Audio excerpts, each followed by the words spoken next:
This episode is brought to you by Shopify. Whether you're selling a little or a lot, Shopify helps you do your thing, however you cha-ching. From the launch your online shop stage, all the way to the we just hit 1 million orders stage. No matter what stage you're in, Shopify's there to help you grow. Sign up for a $1 per month trial period at shopify.com/special offer, all lowercase. That's shopify.com/special offer.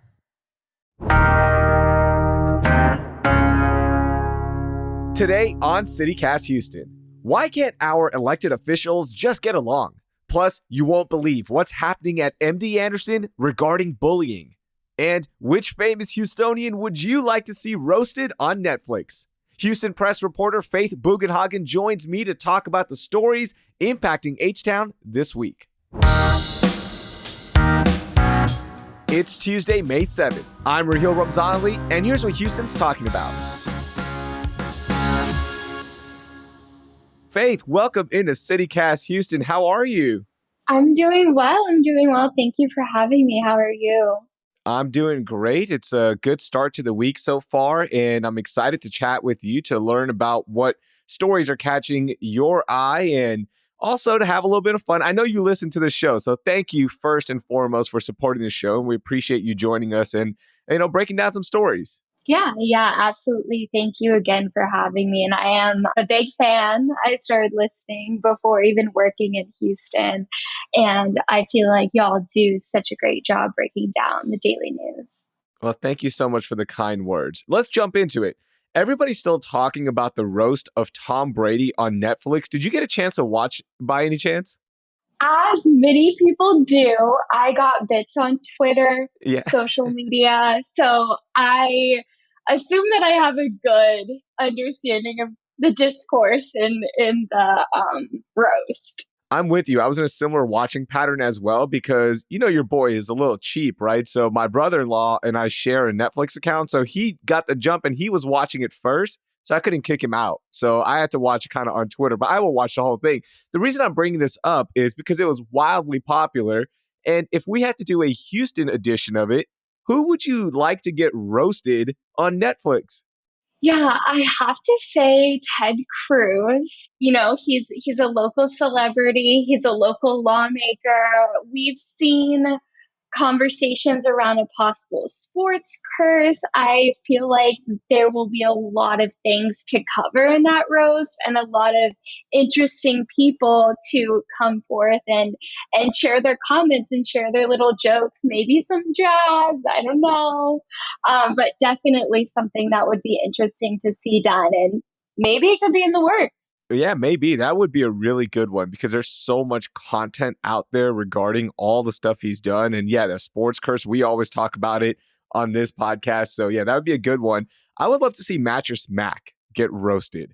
I think he would also be a good person because there are some good things in what he's done for the community. And then there's a lot of content out there that he would get roasted for, right? Like there's a lot out there. So that would be a good one as well. I can't wait to see a Houston one, hopefully soon. I hope something is in the works. That'd be cool. Yeah, no, the material with Mattress Mac would be endless. Yes. It would be endless. Let's just be honest. Yeah. I mean, it seems like every single day his marketing team is making him record a video that he probably shouldn't. You know what? Maybe you shouldn't appropriate cultures too much, Mattress Mac. Come on. There's that. All right, let's get to our biggest story. What is something that everyone should know about to start the week, Faith? Yeah, so we had a special election on May the 4th, and it might have flown a little bit under the radar for some people. It was lower turnout, which was expected because it is a special election. And it really did kind of only concentrate on Senate District 15, which, as we both know, is the Houston mayor's former Senate seat, John Whitmire. He had held it for roughly 4 decades. So that was significant, but I feel like some voters might not have known that that was taking place. There's a lot of elections within Senate District 15. We saw them in the March primaries, and then we also have one coming up May the 28th. But in this special election, it was to take over for the remainder of Whitmire's term, which runs through January. And Molly Cook ended up winning according to unofficial results that dropped on Saturday and then overnight on Sunday morning. So she will be the first woman to serve Senate District 15. She will also be the first out LGBTQ member of the Texas Senate, which I feel like is pretty significant. So that representation kind of bodes well for the constituents of Senate District 15. And then she was racing against State Rep Jarvis Johnson, who came out trailing in the race. And they will be on the ballot May the 28th in the Democratic primary runoffs. And we will see them go head to head. That will determine who will be the Democratic candidate in the November general election against the sole Republican candidate, Joseph Trahan. So that were the results of that specific race. And Molly, again, will serve until January, and then depending on November's general election, that is who we will see take over for the next term and be the next senator of that district. As well as we had Harris County appraisal district races. 2 of those will be going into runoff for place 2 and place 3. Place 1 did end up having an overall winner based off those unofficial election results. That was Kathy Bluford Daniels. She is a former Houston ISD trustee, and she will be on place 1 on the board. And then we also saw a couple smaller, lower turnout school board trustee elections. I primarily covered KDISD. I've been on top of KDISD and all that's been in the headlines recently. Yeah. There's honestly an endless amount of material there, but we had results in those 2 races. 2 current trustees were on the ballot against 2 PAC-backed challengers, David Olson and Donovan Campbell. So Rebecca Fox and Dawn Champagne won their reelection bid again on based off of unofficial results. So I want to go back to Molly Cook. This is wild, right? Like, so she wins Senate District 15. She's going to be representing her district in the state Senate for 7 months, but she doesn't even get a chance to really go up to Austin and kind of figure things out right now because she has to run for the primaries, which is coming up May 28th, and then has an election to focus on to win that seat as hers outright in November.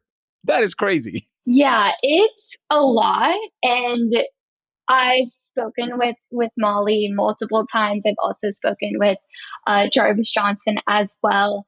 And it's definitely an interesting situation.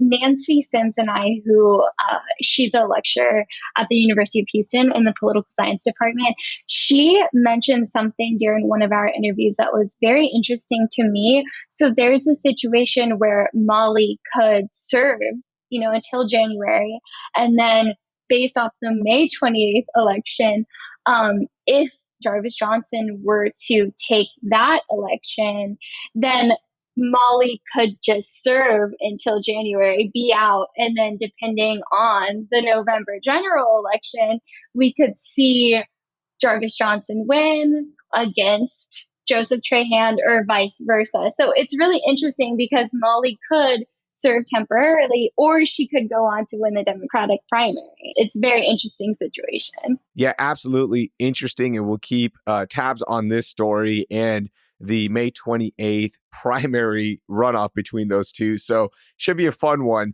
All right, my big story that everyone is already talking about, but I definitely want to recap it here. It's been a wild week for all of our folks up in North Houston, and things should finally be calming down as we get warmer weather for the rest of the week. And just to recap just how much flooding there was up there, Bush Airport got almost 3 inches of rain from May 1st to May 4th. Conroe got almost 5 inches. There's almost 10 inches reported in the Huntsville and surrounding areas. Now, even though things are going to be dry for a few days, Faith, it's still scary out there because areas like Kingwood, the San Jacinto River is crested, but it is still a flooding threat right now. And so many homes' lives were changed forever because of these rains, and to open up dams at historic rates because of the rain that came in north of those areas. It is just wild. And this is just a reminder of how scary the weather can get down here. And the images were definitely reminiscent of the H word, Hurricane Harvey. It was scary out there. Yeah, absolutely. So I was actually in the Woodlands area. I'm originally from there. So I was actually in the Woodlands area and even up towards Conroe. So even there, in spring, there were issues with roadways. I was driving actually from Houston into that area, and I saw that the water was piled up, as you mentioned, north of us as well. It is truly devastating to see how this happened. And I actually had a friend visiting from California, and what she was shocked by is these are thunderstorms. This is rainfall. This isn't even something like a major storm like Hurricane Harvey, as you mentioned. So personally, it does make me a little wary of what's to come with the hurricane season approaching. I think it's a little scary, and I'm just glad that most of the population is able to remain safe. And I wish well to everybody who was affected by those storms. Yeah, just heartbreaking stuff. The images were so scary throughout the weekend. And, one thing I'll always remember after Hurricane Harvey is about a couple of months later, I was up in the Kingwood and the Woodlands area around there, and there's a Torchies over there that got flooded. And they actually put a measurement of how high the floodwaters got and how quickly. And it was just heartbreaking. And those are the same areas that are constantly getting impacted now. And you just, you feel for the residents up there. And again, as you mentioned, that was just a thunderstorm. Like that was just a stretch of rain. So, we hope that nothing worse happens, but, just scary, scary stuff. And we saw all of the people that were rescued, unofficial numbers, over 600 rescues. And by the way, if your house was impacted or your business was impacted by the flooding, you do qualify for a property tax break. You have to file by August. I've included some information in our show notes. So learn a little bit more about that. If you know somebody that was impacted by the flooding, or even if your house or your business was, definitely apply for that property tax break for 2024.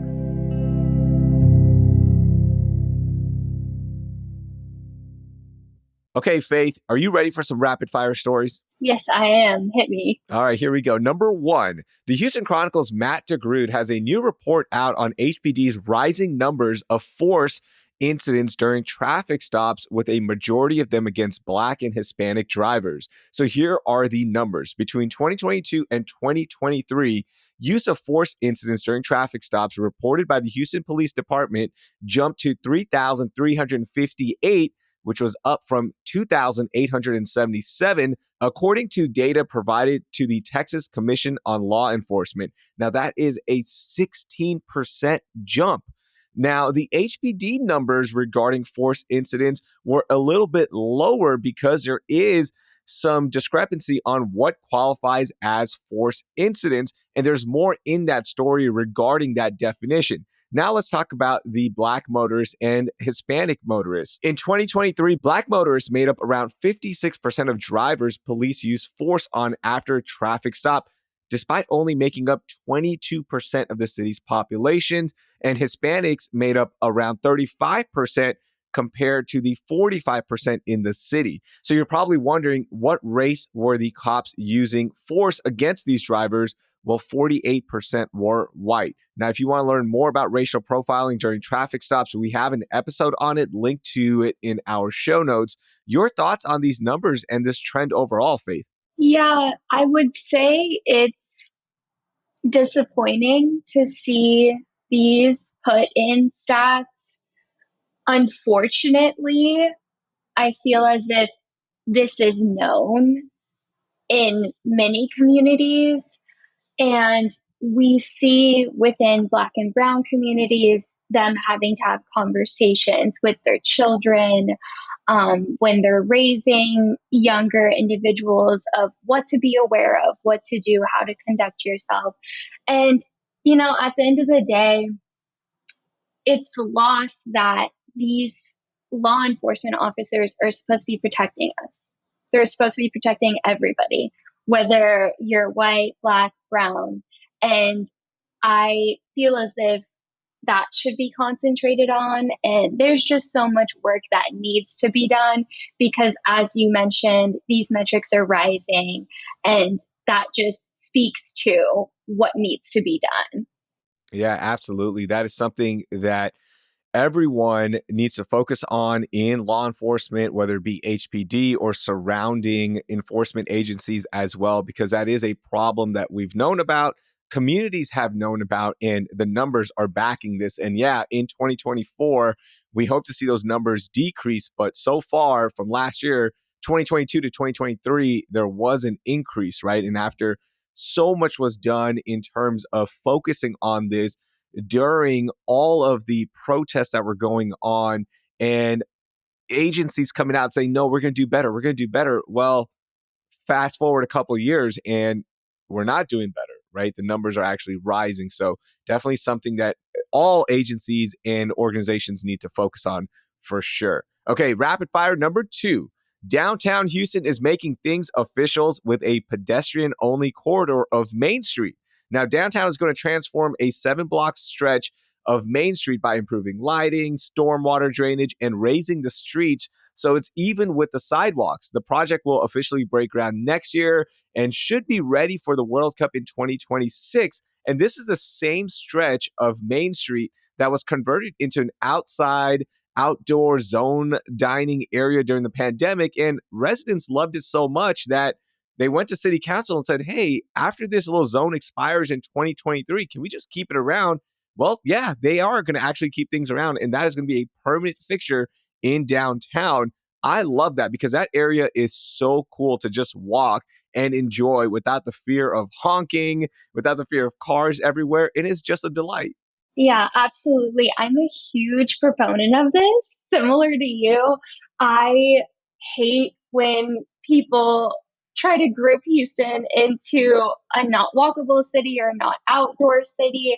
I know it's not walkable, so nobody come for me. I understand that. I came from Boston, so I've been in walkable cities, but it just makes me happy that this is the case. I think there's a lot of danger out there when you mention pedestrians mixing with cars. So having a designated space, I don't know, it brings me back to my college roots, and I miss walking around doing a lot in Boston. So it will be nice to have a designated section where we can enjoy Houston, not have to worry about any potential accidents. That was the one thing when I was in London for work. There are so many side streets that are just shut off to cars, right? And there's a bunch of restaurants, bars, and yeah, there's cars literally on a main thoroughway right, like 10 feet away from you. But once you turn into that street, you just relax. Everyone's hanging out. They're eating right there, standing up and eating, sitting down, eating, having drinks. And it was just so fun. And that's the vibe that I get when I'm on that stretch of Main Street where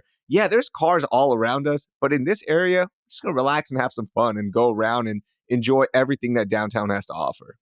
All right, let's get some global news regarding the city of Houston. Now, we know MD Anderson is great when it comes to cancer research and treatment. In fact, it's one of the best in the world, and they usually make headlines, global headlines at least, for all of that stuff. But right now, it's currently getting global headlines for a different reason. There's a major bullying scandal going on, and the Daily Mail had the scoop. Now, this story is wild, Faith. Here we go. There is verbal abuse, there's a plagiarism lawsuit, workers getting emergency mental health treatment, and so much more. The allegations are made towards Dr. Padmina Sharma, who is known as the quote unquote queen bee of the institution. Now, this investigation is super long, so y'all can read it linked in our show notes. But trust me on this one, it is wild. And there's so many different things going on. But just to see the inner workings of MD Anderson, and by the way, medical center, what are we doing here? It seems like every week we've got a bad story regarding the med center. And I guess more people are just exposing it. But man, it is wild what is going on there at MD Anderson and just the med center in general. Yeah, it's been a wild ride. At the medical center, Julian Gill, I know from the Houston Chronicle, has been all over the transplant situation. So I want to shout him out because that's where I've been getting my news on that situation. But it's unfortunate. I mean, workers' rights, working conditions. Hmm. I feel as if that could be an ongoing conversation. But if you're a supervisor or above any employees, just be nice. Y'all are physicians. Y'all are taking care of people. Be nice. Be kind. Yeah, and it's such a huge institution, MD Anderson is. I actually spoke to somebody who used to work there, and that person was like, "Oh, this is nothing." They're like, "You don't even know the half of it, like how crazy things get there, right?" It is stressful. You're working in the health industry where you're trying to save people's lives. So it's already stressful, but to add this kind of stress on top of it is just so unfortunate. You got to read the whole thing. I've linked it. The Daily Mail did a good job of getting accounts from everybody. Now, there are some allegations in there. There's actually a lawsuit in there, as I mentioned. So just to legally cover ourselves, I just wanted to mention that. I'm not trying to catch an MD Anderson lawsuit. No, that's so valid. All right, Faith, I know you listen to the show. So Tuesday, it is all about Only in H-Town, stories that are so wild, so wacky, so unbelievable that they can only happen here in H-Town. So give me one. What is your Only in H-Town story? Yeah, so Jen Rice and Abby Church from the Houston Chronicle, they did a write-up on the fact that Harris County Judge Lena Hidalgo and Houston Mayor John Whitmire had dueling press conferences covering the weather events that we were talking about earlier in the episode. And it this is in the news off and on within the last 5 months of Whitmire's time in office. And it's just interesting. I believe that there was a part of the article that touched on how this could affect if we have a major hurricane. And Hidalgo and Whitmire do claim to have a working relationship. And we saw on X, actually formerly Twitter, that a phone call between the two of them were uploaded via video. I think just to show residents that they do talk at least, but I do think it is interesting that Harris County Judge Lena Hidalgo and Houston Mayor John Whitmire still have not met. We saw the New York Times profile on Hidalgo. She mentioned that Whitmire hadn't been exactly welcoming in her own words. So I think this is something that we should keep an eye on and hopefully they can present a united front eventually. So the first thing that jumped to my mind, Faith, when I saw the dueling press conferences and the photo op, like that's what it was when they were both in helicopters. I was like, couldn't they have just done that together? Can we have saved some taxpayer dollars here? Because it is not cheap to take a chopper up in the air and go around and look at all the damage and then go get all those photo ops in as well. And I'm like, come on, can we just do this together? Like, can we both just grow up here? I don't know which side is starting it. I don't know which side is being less receptive. There's stories on both sides as you've laid out. But can we just grow up here and move on? Can we just take care of business, save some money for taxpayers? By the way, the city is facing a huge budget crisis. And can we not spend extra money if we don't need to? But it was just wild to see. I'm like, come on, grow up. Grow up, y'all. This is what we tell kids. Get over it, grow up, and work together. And we can't do that with our officials and our politicians. Sad stuff. Yeah, absolutely. Okay, my Only in H-Town story, it happens every time we get flooded here, and sure enough, it happened again. A woman stalled out in floodwaters after she talked to firefighters in Kingwood about driving through a flooded stretch of their street. Now, they told her, like, hey, woman, just wait, please, because the waters will recede. You cannot drive through this. You will get stalled out. But then she saw the firefighters' high water vehicle driving through the flooded waters. And she thought, well, I think I can just trail this huge vehicle in my Toyota Camry and get through it. And guess what, Faith? She stalled out. She got flooded. And of course, they had to save her. But the craziest part of all of this, Channel 2 caught it all on video as Gage Golding was there doing a story on rescue efforts. So he actually got the woman talking to the firefighters, them saying, please don't do this. And then a couple of minutes later, the sad image of her Camry just flooded out. Now, luckily, there was no injury. She walked away. It was okay. But man, like, what are we doing here? Can we listen to officials? And remember, turn around, don't drown. It's something that I think all Houston residents have grown up on, and yet we just don't listen. Yeah, you said it best. Turn around, don't drown. It's been said multiple times. I myself have been in situations where I saw some water rising, whether I was out on assignment, and I said, not worth it. Let me head back home. Not worth it. So definitely just listening to the authorities because they know what they're talking about, believe it or not. My old coworkers used to make so much fun of me when there was rain. Even if there's like 3 inches of water, I would never drive through it. And I have an SUV. I don't care. You know why? Because I'm thinking about, okay, if my car does get flooded, I'm going to have to deal with insurance. I'm not going to get money for this car. Like, there's going to be the headaches of that. And then what if somebody does catch it on video, right? Like, the insurance company for this car is going to be like, okay, you actually just did this. So like, why would we pay out on this? So there's that angle. I am always just thinking about the worst case scenario. And yeah, I'm a sissy when it comes to driving in flooded waters, and rightfully so. I've seen enough cars get flooded out. So only in H-Town would a woman not listen to firefighters who are telling her, please don't go in there. It is deep. And she gets flooded out. Faith, that was so much fun. Thank you so much for joining us, and hope to have you back on soon. Yeah, thank you so much, Raheel. I really appreciate it. Y'all have a good day. That was Faith Bugenhagen. You can find all of her work with the link in our show notes. And just a reminder, we're on Instagram, so give us a follow and tag us in your Houston adventures at CityCast Houston. That will do it for today. Thank you for listening, and I hope you learned something new.